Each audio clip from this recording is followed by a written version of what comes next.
Chapter سمجھیے پہلے آپ. اس چیپٹر کا نام ہے کتب سماویہ.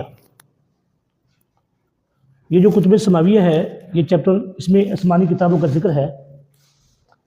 اور یہ لیکچر جو ہے اسٹوڈنٹ کے لیے بھی ہے اور عام و خاص کے لیے بھی ہے.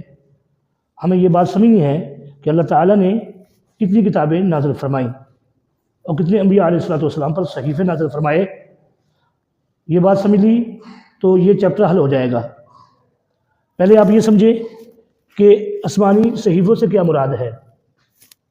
شعر مشہور آسمانی کتابوں کے علاوہ اللہ کی طرف سے مختلف انبیاء پر جو چھوٹی چھوٹی کتابیں نازل فرمائی گئی ہیں انہیں آسمانی صحیفے اور صحائف کہتے ہیں. اب اللہ تعالیٰ نے انسانوں کی ہدایت کے لیے انبیاء علیہ السلام کو مبعوث فرمایا، اور سب سے پہلے نبی حضرت آدم علیہ السلام ہیں، اور سب سے آخری نبی حضرت محمد صلی اللہ علیہ وسلم ہے. تو اللہ تعالیٰ نے آپ صلی اللہ علیہ وسلم پر جو کتاب نازل کی وہ قرآن مجید ہے. اس طریقے سے حضرت آدم سے لے کر رسول اللہ صلی اللہ علیہ وسلم تک جتنے بھی انبیاء علیہ السلام آئے، بعض کو اللہ نے کتابیں دی، بعض کو اللہ نے صحائف دیے. جیسے حضرت موسیٰ علیہ السلام پر توراۃ نازل ہوئی، حضرت عیسیٰ علیہ السلام پر انجیل نازل ہوئی، اور حضرت داؤد علیہ السلام پر جو ہے زبور نازل ہوئی، اور قرآن مجید نبی اکرم صلی اللہ علیہ وسلم پر نازل ہوا. اس طریقے سے جو ہے اللہ تعالیٰ نے باقی انبیاء علیہ السلام کو چھوٹی چھوٹی کتابیں عطا فرمائی، جسے صحیفہ کہتے ہیں یا صحائف کہتے ہیں. جیسے حضرت زکریا علیہ السلام ہے، حضرت ابراہیم علیہ السلام، اللہ تعالیٰ نے قرآن مجید میں بھی ان کا ذکر کیا ہے، ان ھذا لفی الصحف الاولی صحف ابراہیم و موسیٰ.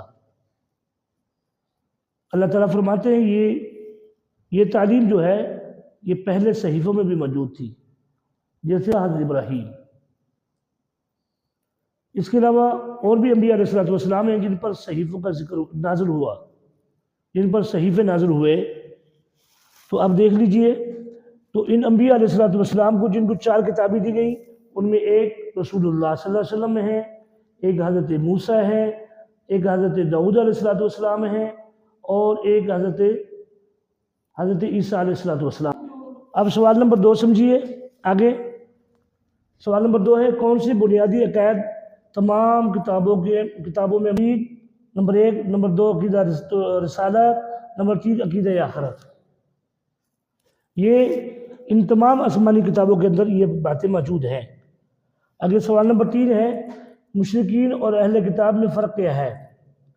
مشرکین وہ لوگ ہیں جو نبی صلی اللہ علیہ وسلم کی تعلیم پر ایمان نہیں لائے، اور نہ ہی ان کے پاس کوئی آسمانی کتاب موجود ہے. وہ لوگ مظاہر فطرت یا بتوں کی پوجا کرتے ہیں. تو اس طرح کے لوگوں کو مشرکین کہتے ہیں. جیسے آپ صلی اللہ علیہ وسلم کے زمانے میں ابو جہل تھا، عتبہ شیبہ تھے، بڑے بڑے کفار تھے جو بتوں کی پوجا کرتے تھے. رسول اللہ صلی اللہ علیہ وسلم کی تعلیمات پر وہ ایمان نہیں لائے. تو یہ لوگ مشرک لاتے ہیں. جیسے آج کے دور میں ہندو ہے، وہ لوگ جو ہے بتوں کی پوجا کرتے ہیں. جو لوگ بتوں کی پوجا کرتے ہیں، جیسے مجوسی ہیں وہ آگ کی پوجا کرتے تھے، کچھ لوگ سورج کی پوجا کرتے تھے، کچھ لوگ جو ہے درختوں کی پوجا کرتے تھے. تو جتنے بھی اللہ کے علاوہ کسی اور کی پوجا کرنے والا، کسی اور کی عبادت کرنے والے، یہ مشرک کہلاتے ہیں. آگے سمجھیے، اہل کتاب وہ لوگ ہیں جو کسی مذہب کے پیروکار ہیں، اس کی دعوت کسی نبی نے دی اور ان کی ہدایت کے لیے کتاب بھی بھیجی گئی. تو ایسے لوگوں کو اہل کتاب کہتے ہیں. جیسے داؤد علیہ السلام کے ماننے والے اور حضرت عیسیٰ علیہ السلام کے ماننے والے، یا جن نبیوں کو کتابیں دی گئی ان کے جو ماننے والے تھے وہ اہل کتاب کہلاتے ہیں. تو یہ بات بھی آپ سمجھ گئے ہوں گے. اگلے دوسرا جواب دیں. مسیح کا لقب حضرت عیسیٰ علیہ السلام کو دیا گیا. دوسرا موضوع ہے، تمام انبیاء کرام کی تعلیمات جامع کتاب ہے قرآن مجید. اگر ابراہیم علیہ السلام کا لقب ہے کلیم اللہ.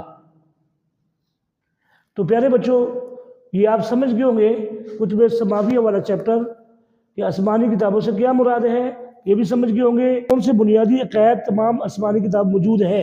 عقیدہ رسالت، جو نبی آیا اس پر ایمان لانا. نمبر 2 عقیدہ توحید، اللہ پر ایمان لانا. نمبر 3 عقیدہ آخرت، اس بات پر ایمان لانا کہ ہم نے ایک دن دنیا سے جانا ہے اور اللہ تعالیٰ نے ایک میدان محشر میں ہم سب کو جمع کرنا ہے. یعنی آخر یعنی ہم نے اس سے ختم ہو جانا، دنیا سے چلے جانا ہے، اس پر ایمان لانا۔